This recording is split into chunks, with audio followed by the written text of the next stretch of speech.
वो सूत बैठ गया ठाड़ी खाए। भगवान विष्णु की कृपा दिलाने वाले व्रत की कथा इस प्रकार है। महीध्वज नामक एक धर्मात्मा राजा था। राजा का छोटा भाई वज्रध्वज बड़े भाई से द्वेष रखता था। एक दिन अवसर पाकर इसने राजा की हत्या कर दी और जंगल में एक पीपल के नीचे गाड़ दिया।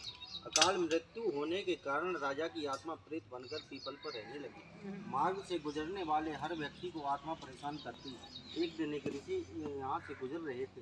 उन्होंने प्रेत को देखा और अपने तपोबल से उसके प्रेत बनने का कारण जाना। ऋषि ने पीपल के पेड़ से राजा की प्रेतात्मा को नीचे उतारा और परलोक विद्या का उपदेश दिया। राजा को प्रेत योनि से मुक्ति दिलाने के लिए ऋषि ने स्वयं अपरा एकादशी का व्रत रखा और द्वादशी के दिन व्रत पूरा होने पर व्रत का पुण्य प्रेत को दे दिया। एकादशी व्रत का पुण्य प्राप्त करके राजा प्रेत योनि से मुक्त हो गया और स्वर्ग चला गया।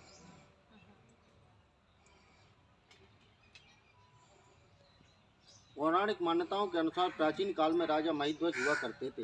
वह बहुत धार्मिक प्रवृत्ति के थे और अपनी प्रजा का बहुत ध्यान रखते थे। उनके राज्य में हर कोई खुशहाल था। राजा महीध्वज का वज्रध्वज नाम का एक भाई था।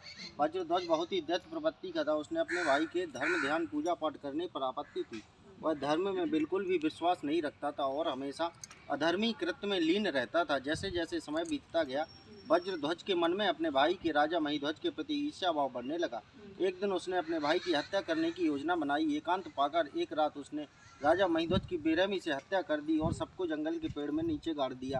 अकाल मृत्यु होने के चलते राजा महीध्वज की आत्मा मुक्ति नहीं मिल पाई, जिसकी आत्मा उसी पीपल के पेड़ के अंदर रहने लगी। प्रेतात्मा होने से वह जाने वाले राहगीरों को परेशान करने लगा। जो भी उस पीपल के पेड़ के पास से गुजरता महीध्वज उसी आत्मा को डरा देता। राहगीर उससे बहुत चिंतित हो गए। एक दिन महात्मा तपस्वी उस रास्ते से गुजरे। तब ऋषि पीपल के पेड़ के नीचे पहुंचे। जो राजा महीध्वज की आत्मा ने उन्हें भी सताने की कोशिश की। ऋषि वहीं ठहर गए। वे आत्मा से डरे नहीं बल्कि पलटवार कर जवाब दिया। ऋषि को पता चला कि यह आत्मा राजा महीध्वज की है। उन्होंने आत्मा से कहा, राजन, आप इतने समझदार और धार्मिक प्रवृत्ति के व्यक्ति होकर भी दैत्यों जैसी तुच्छ हरकतें क्यों कर रहे हैं? तब महीध्वज की आत्मा ने जवाब दिया, हे महीश्वर, मुझे क्षमा करें। मरणोपरांत मेरी आत्मा इस पेड़ में बंद कर रह गई है। प्रेत आत्मा होने से राहगीरों को परेशान करना मेरी मजबूरी बन गई है। मैं इस बंधन से मुक्त होना चाहता हूँ। आप ही कोई मुक्ति का मार्ग सुझाएं।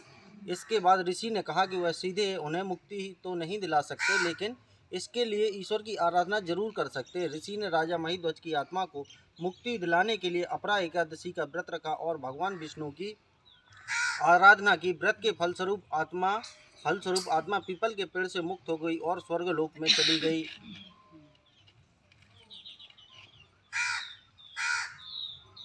हिंदू धर्म में एकादशी तिथि का विशेष महत्व होता है। ज्येष्ठ मास में पड़ने वाली एकादशी को अचला या अपरा एकादशी कहा जाता है। एकादशी 26 मई 2012 गुरुवार को है। गुरुवार का दिन होने से इस एकादशी का महत्व और बढ़ गया है। एकादशी तिथि व गुरुवार का दिन भगवान विष्णु को समर्पित माने गए हैं।